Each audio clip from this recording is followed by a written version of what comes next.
For nearly 300 years, humans thought they were alone in the Koprulu sector. They were wrong. The Zerg emerged, seeking to consume all in their path, and before long, the Protoss, a highly advanced alien race, began wiping out infested worlds, burning Zerg and Terran alike. A three-way war, unlike anything humanity had ever faced, erupted almost overnight. All the while, a human civil war raged. Marshal Jim Raynor vowed to oppose the corrupt dictator Arcturus Minsk for the betrayal of the woman he loved, Sarah Kerrigan. Boys, how about that evac? Damn you, Arcturus.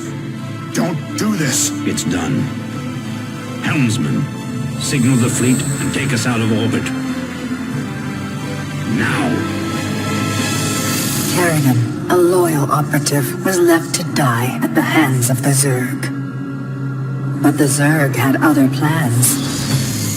They transformed her and unleashed her psionic power upon the Koprulu sector, searching for their real objective, the Protoss homeworld of Ire.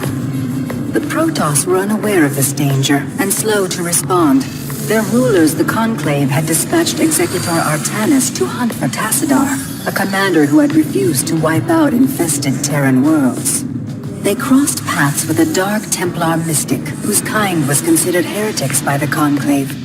Through great effort, Zeratul convinced Tassadar and Artanis that he was not their enemy. Together they rallied more Protoss from both factions against the Zerg. Despite the Conclave's fury, they achieved significant victories against the Swarm. But when Zeratul struck down one of the Overmind Cerebrates, his own mind was left vulnerable. From his thoughts, the Overmind gleaned Ire's true location, and the Swarm descended upon the Protoss homeworld with all their might and fury. It was Tassadar who kept the Templar from extinction that day. Using the power of both the Templar and the Dark Templar, he sacrificed himself to kill the Overmind. Ire was lost, but Artanis led the survivors to the Dark Templar's homeworld of Shakuras.